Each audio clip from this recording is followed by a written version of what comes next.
Good day to you, and I don't know how you feel about politics. A lot of students don't really get interested in politics, at least at the local or state level, until they get past college and they have more things at stake with how their votes are. Although a lot of students are very politically active.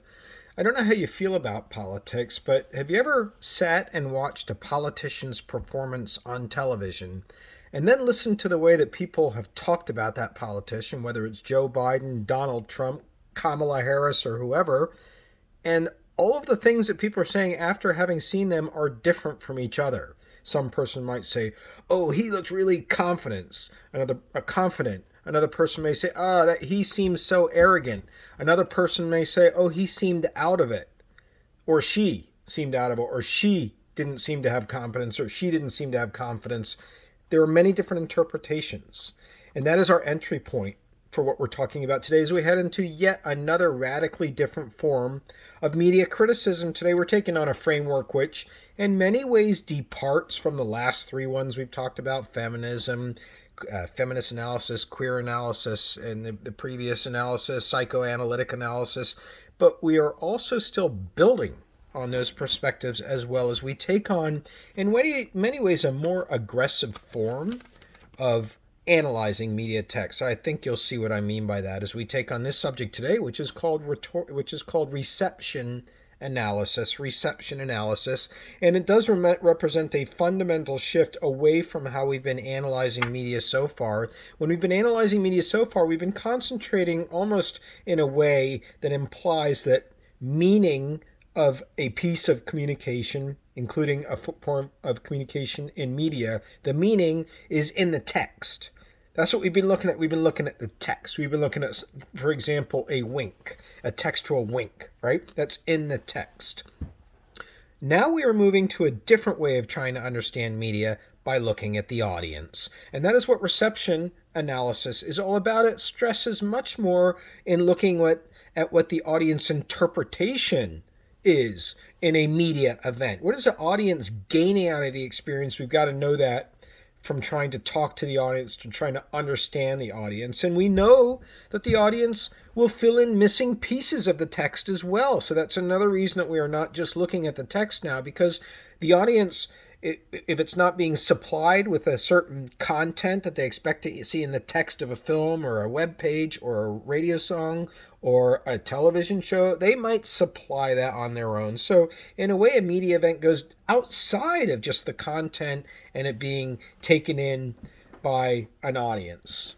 This particular perspective does come about, reception analysis, in response to other ways of looking at media, that you may have come across in some of your entry-level courses here at East Stroudsburg University, one of them being direct effects research. Do you remember that effects research saying that all the media have to do is air something and people will copy it blindly? You can have a person who is playing a deadly video game, and then they go out, and if they happen to commit murder, hopefully they would never do that in their lives, or they do, the people who do effects research would say, "Oh, it's because he was inspired or she was inspired by the violence they saw in video games." So effects research, that's not something that reception analysis agrees with, as direct effects. And also this approach is coming about in response to cultivation analysis. Cultivation analysis was a different way of looking at media other than effects, direct effects. Cultivation analysis you might have had in early classes, in an earlier class at ESU as well. That's where the media are cultivating certain feelings amongst people, and the studies that were done by George Gerbner out of the University of Pennsylvania, and he studied people who watched a lot of local news on television in Philadelphia. And he found that people who watched a lot of local news on television in Philadelphia were more afraid of their world than they should have been. That they saw more potential violence and harm coming to them than they should have been. Now, this may be out of date. Philadelphia is going through all kinds of epidemics in pockets of neighborhoods, Kensington, whatnot, where violence is just out of control right now. But he did find research that said that media can cultivate a fear of the world that is not necessarily there. And then the third area of research that reception theory and reception analysis and the reception framework for media criticism grows out of is another area of research called uses and gratifications research. Uses and gratifications is saying the audience is very much in charge of the satisfaction, the gratification, if you will, that they get from media. They use media on purpose to be gratified. They'll use a soap opera to escape. They'll use a song to uplift their mood. They'll use pornography to masturbate. So uses and gratifications is a more direct approach to looking at the audience, and reception theory builds on that, as well as reacting to effects research, as well as building on cultivations analysis. Key terms in reception analysis are text. There's that term that we've been inventing for a while. Author, we're going to consider the perspective of an author. Audience. Reader, there's a difference. Audience and reader, we'll distinguish that today. And receiver, those are the key terms. Let's take on the first area that has to do with this area of research. This area was developed mainly by a researcher named Stuart Hall. He's one of the few African Americans who is a founding father in the area of communication research. I want to make sure that we highlight him here. He's actually from Jamaica, and then he went back to study at the Birmingham School in England. And he looked at a model of production, negotiation, and reception of ideological messages. That's what he's looking at. He's trying to study a model of production, how messages are produced, like in a factory, except the factory is a TV station. In a factory, except the TV station is a web page company. A factory, except the web page is a social media company. So how media content is produced, like a factory product, how it's negotiated in terms of what's going to end up in that media content, and then what the reception is of the ideological messages. Ideological messages are messages that teach us about seeing the world. It's a way about how to see the world. Today is Veterans Day, right? That's an ideology we have in this country, that we should have a day that says we're going to recognize all of the people who have served in the military. We are recognizing this day. We do not have a First Responders Day as a comparison. We don't have a First Responders Day. We don't have a first generation to go to college day. Or those are other sets of people we could have day for, but we have a Veterans Day. So that's saying that we have an ideology to our country in terms of holidays where that is significant enough that we want the whole nation to stop and pay attention to the service that military personnel have performed. It's an ideology. It's a way of seeing the world, as opposed to having a day that is just for students who have gone to college for the first time in their family. Stuart Hall used a term that he called code. So he used a code, and he said that each text has a code. And you know what a code is, right? It's like a hidden form of communication, right? One of the first forms of codes that we play around is Pig Latin, right? So R-A, Uye, Oenge, Ute, Unchle, are you going to lunch, right? It's a code. We play around with that as kids. It's a set of rules that govern the use of visual and linguistic signs. You can have okay as part of the code. This is okay in some areas of the world. This is also very vulgar in some areas of the world. So what's important is that the culture agrees upon what the meanings are with that. So we look at codes when we're applying Stuart Hall's version of reception analysis, and part of the code is the English language. You may be totally unaware that your very language structures your thought without you even realizing it, as is the case when you want to say I love you to somebody, because the English language makes you put the I first, and then the emotion that you feel next, and then the you last. I love you. It's like I'm doing something to you if I love you. I love you. I'm doing something to you. Very different from Spanish. Spanish is te amor. It's only two words. It's you, love. And French is je t'adore. It's three words, but the I and the you go together. I, you, and then love. So it's like, let's put us together in a sentence to make us emit this emotion of love. And then afterwards comes what we both feel. Not what I'm doing to you. I love you. And so language, very basic language, can structure how we feel and think, and that's the code that Stuart Hall is always trying to break apart. And he does it through two techniques. One is encoding. Encoding is creating a message according to a particular code. So we can look, for example, at really anything that's produced on commercial television. And we know that the encoding that takes place for television will have to stop the plot, whatever it is, a game show, a reality show, a comedy routine. Any show has to stop for advertisements. And so the plot then starts to get written around the advertisements. If there's suspense, the plot is written around that. In a soap opera, you'll have two people who embrace right after one person just told the other person that he's being infidel to the other person. He's cheating on them, and then whoosh, We want to see what's going to happen, but no, we go to a commercial break. So encoding is creating a message according to a particular code in the code of capitalism. And creating TV, we have to create space for advertisements, which have implications for how the plot is then constructed. The backside of that is decoding. That's the other term that he uses. Decoding is really more important in reception analysis because it's using a code to decipher a message and to formulate meaning. It's using a code to decipher a message and to formulate meaning. I mean, how could it be possible that we would have a drinking fountain with a sign on it in the 1960s that said whites only? How is that even possible that that was allowed to exist? It's because during that time period there was a code by seeing these same kinds of signs in other places in public spaces, like get at the back of the bus, African Americans, that just reinforced that this kind of thing was okay. It was not. So decoding is using a code to decipher a message and to formulate meaning. And when we see those signs today, they have a very different meaning than they had in the 1960s, as is the case for the Confederate flag. There are 3 levels that Stuart Hall is really concerned about when he's looking at how audiences go through this process of coding and decoding to try and gain meaning. That's what we're keeping our eye on the ball here. It's reception analysis, after all. We want to figure out meaning. There's dominant meaning, there's oppositional meaning, and then there's what you really want to get to as a media critic, and that's negotiated meaning, where you're trying to get the meaning yourself. So let's take those terms apart. We're not going to figure them out right now. This is really abstract stuff that we're taking on today. Let's move to the term polysemy. Polysemy, Polysemy. And that concept means many meanings. It means many, many, many meanings. I'm wearing an ESU shirt here right today. It has many meanings to me. This is old school. They don't sell this anymore. So I'm wearing like classic old school swag. It's nostalgic to me. It has the logo before ESU changed it. Has Nike on it too. I'm not a person who likes to advertise for free, but that's stuck on my shirt. I don't have any choice. I could pull it apart. It's going to rip it apart. It's in maroon. These are not the colors of ESU, but it also is a great golf shirt. It's short sleeve. It breathes really well. I love to play. So many meanings messages have, and that's what we're trying to get at with polysemy here. Polysemy is many meanings. And the philosopher / communication research who developed this area the most was John Fiske, Fiske, John Fiske. He was from Wisconsin. He's a philosopher from the 1800s. And he said, hey, look, it's not a question of how many meanings are in a text. It's a question, it's not a question of whether there are meanings in a text. It's a question of how many there are, how many meanings there are.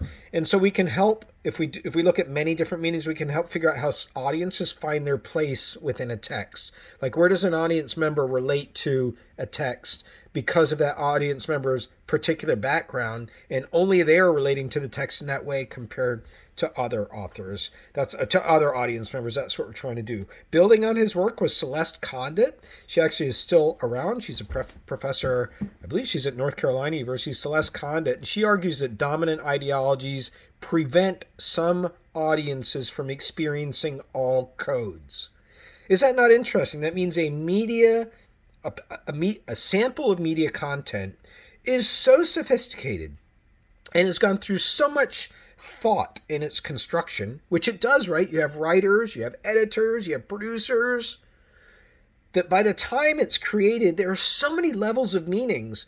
And if you are blocked because of the code that's inside of this media content, that because of your ideology, you're not able to see it, you are blocked from gaining access to other meanings. And that's why you have Marxism. That's why you have feminism. That's why you have queer analysis, to go against what is the predominant American ideology and to say, look, there are these other meanings here, like a textual wink. Did you know that was in there? There's a text. And if you learn the code, then you can learn this other communications going on there, which enhances the potential meanings that you can get out of an experience.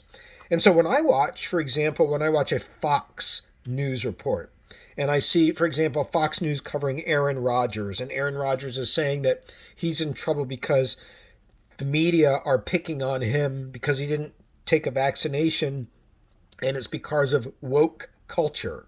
That is a code.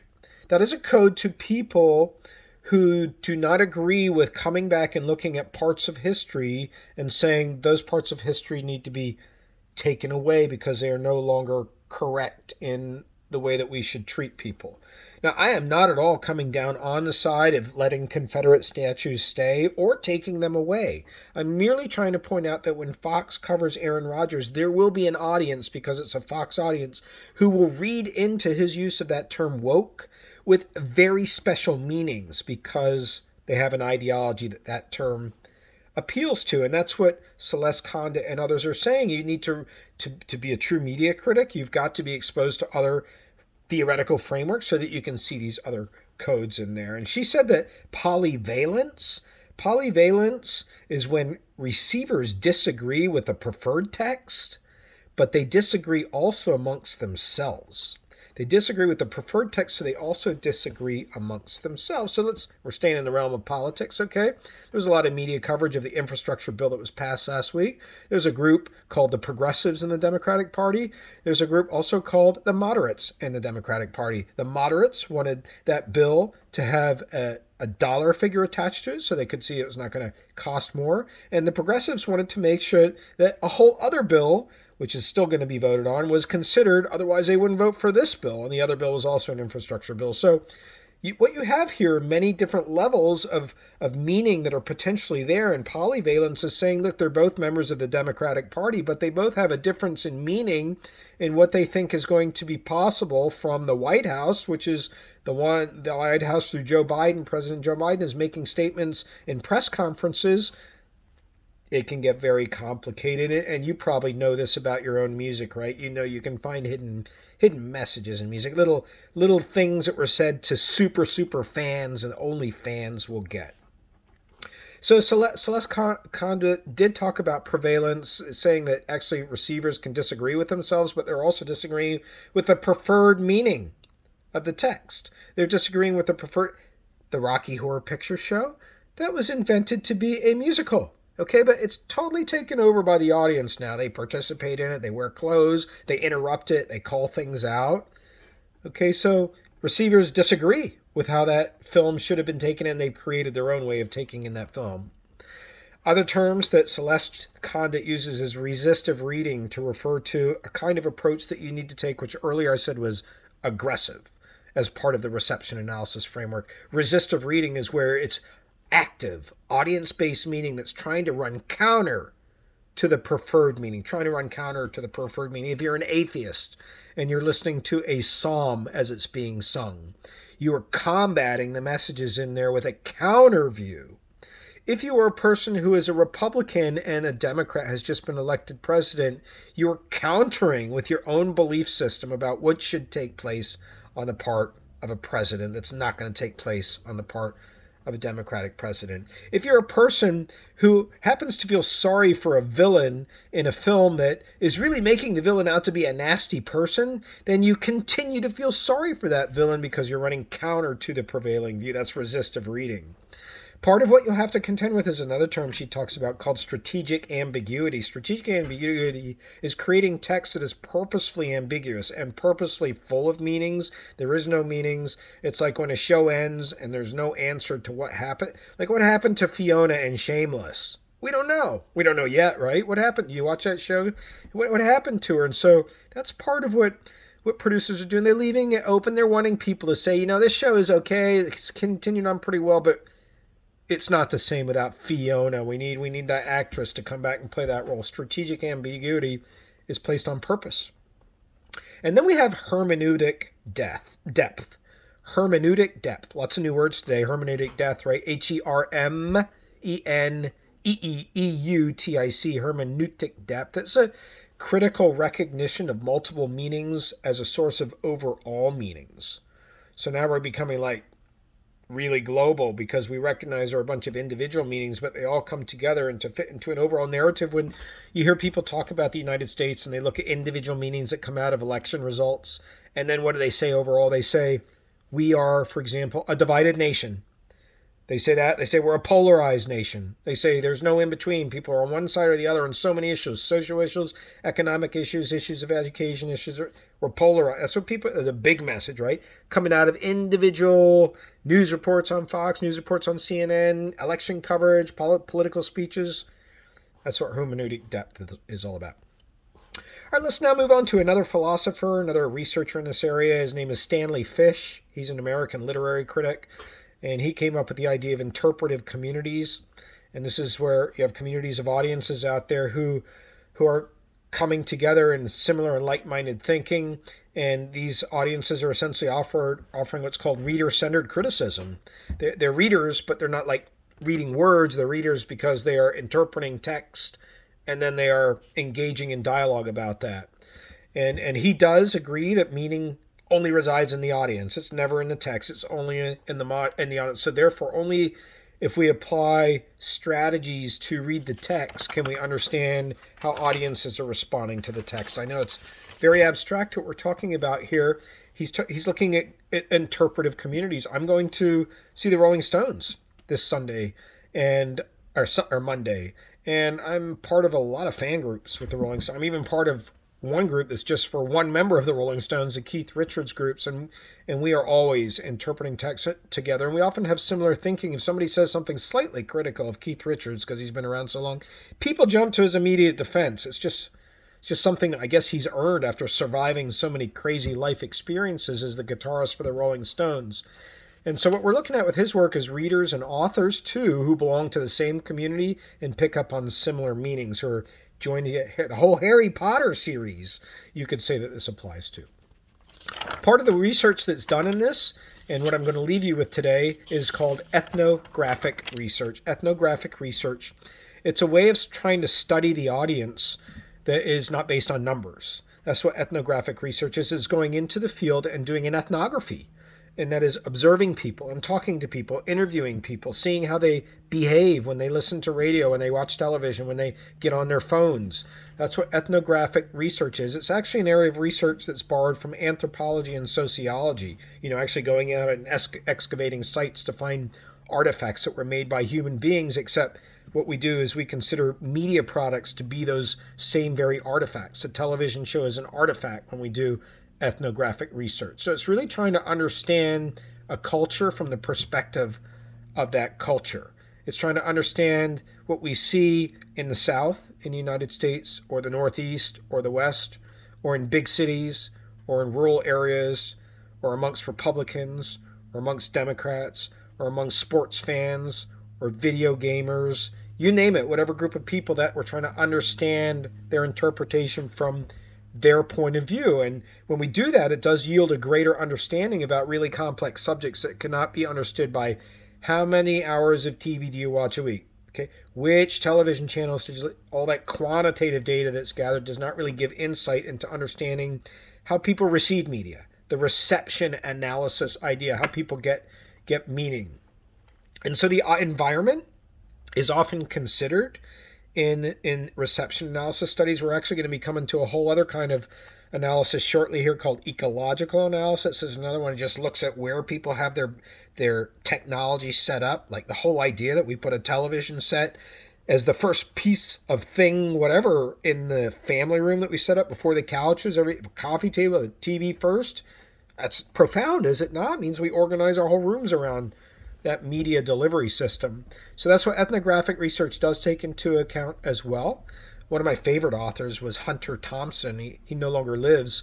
He was what was known as a decadent author, and that meant he would join with groups that were really radical, wild, etc., and live with them. It was the only way to write about them. He wrote a book called The Hell's Angels, for example. His most famous book is Fear and Loathing in Las Vegas, and that's all about drug use. But his book, The Hell's Angels, was living with the motorcycle gang, the Hell's Angels, and he was essentially doing an ethnographic study. And one of the things that you look at is memory. You have to talk to people and find out what their memory is of certain interpretations which then get passed on to others. So you get audience to start recalling things. It's a very interesting way of conducting research. Some of our students do that in our graduate classes to conduct original qualitative research. All right, so that brings me to the last item for today, which I do want to let you know that I did publicly announce my retirement from ESU. My very last day as a department chair and professor will be June the 30th of this year. I do want to invite you, if you're interested in taking one final class with me, I can offer two of them for you. One of them is Critical Perspectives on Social Media Use. Critical Perspectives on Social Media Use, which is CMST 340. I am teaching that class next semester, the spring semester. That covers your upper division electives no matter what your concentration is. In that class, it's online.